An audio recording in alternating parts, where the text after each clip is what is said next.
Okay, we are going to be solving triangles that contain an exterior angle. And let's do this first one.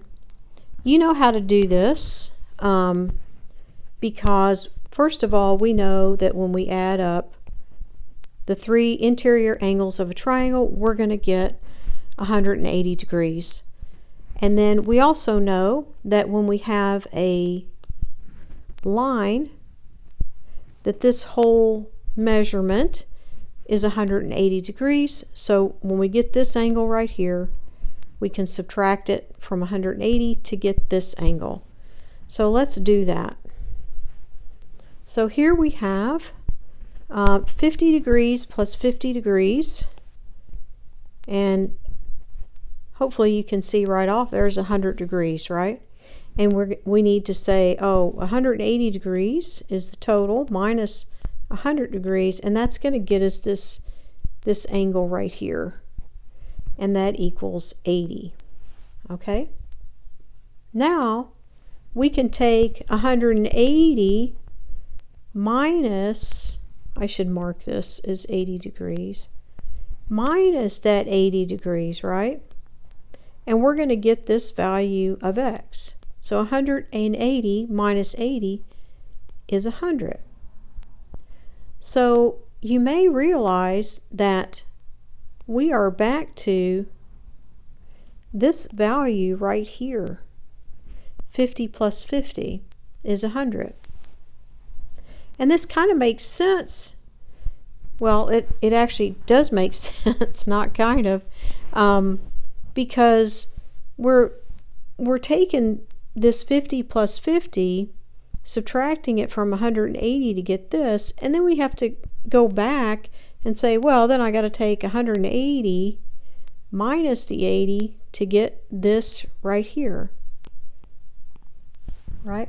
So this is actually a theorem called the Exterior Angle Theorem, and all it says is that when you have an exterior angle, it is equal to, this exterior angle, x, is equal to the sum of the angles that are opposite this angle.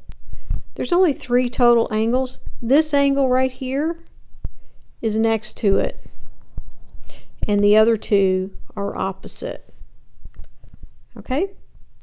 So we're going to use this theorem in the next two problems to really solve these a lot quicker. It really helps us to solve these quicker. Well, as a matter of fact, we can see on this one, we can just say, well, x is equal to 50 plus 50, and that equals 100, and it's solved. So we don't have to go through the extra steps of adding everything up and then subtracting again.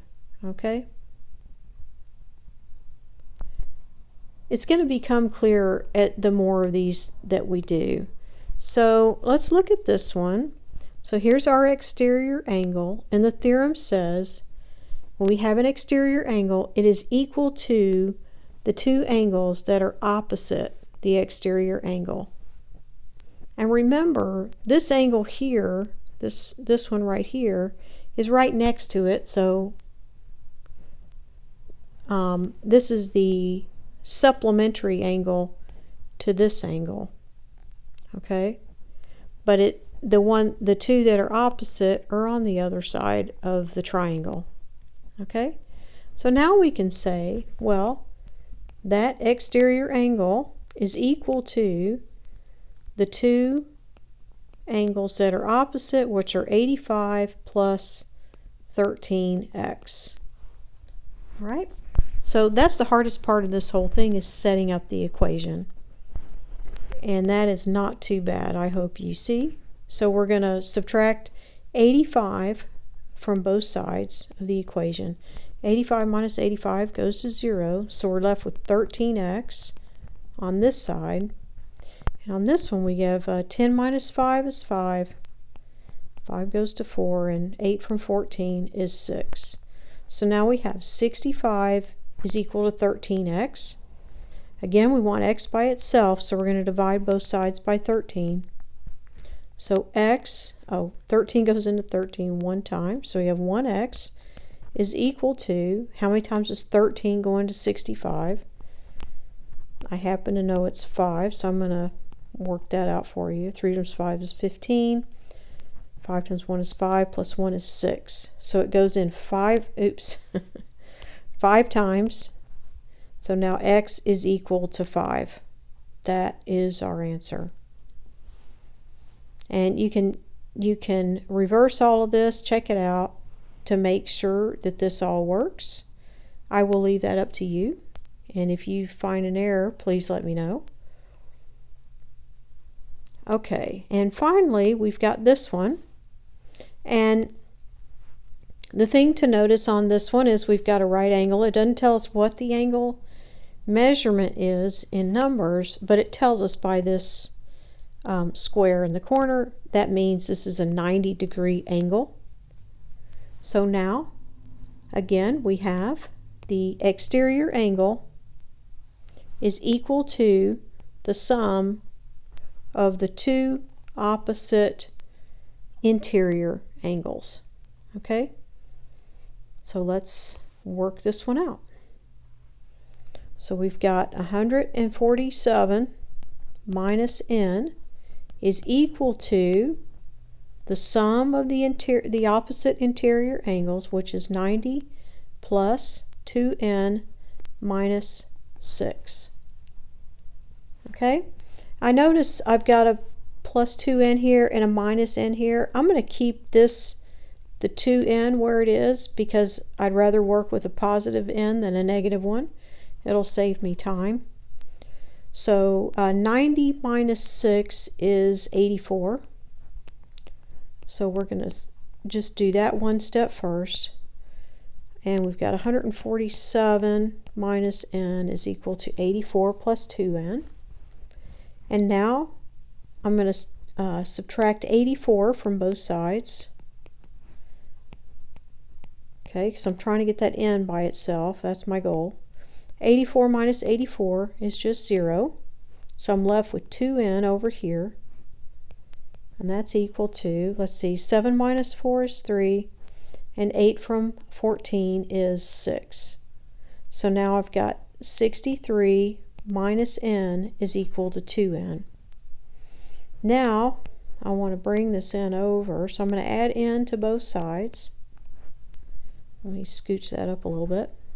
So negative n plus n just gives me 0, and I'm left with 63 over here, and that's equal to 2n plus n, which is 3n. And now in order to get n by itself, I'm going to divide both sides by 3. 3 goes into 3 one time, so I'm left with 1n.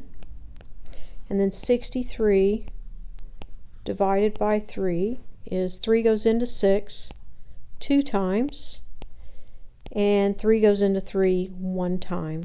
So n is equal to 21. And that is our answer. So you can see this one was a little bit more challenging than the other two because it had, it's got two equations in here with an n value.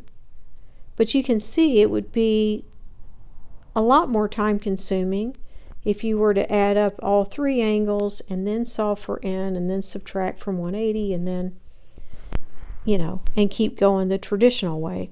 But again, the traditional way is fine. There's nothing wrong with that. This is just a little bit quicker way to get to the answer. So I really hope that this helps and kind of gives you another tool in your toolbox to help you in solving these problems. All right, I will see you in the next one.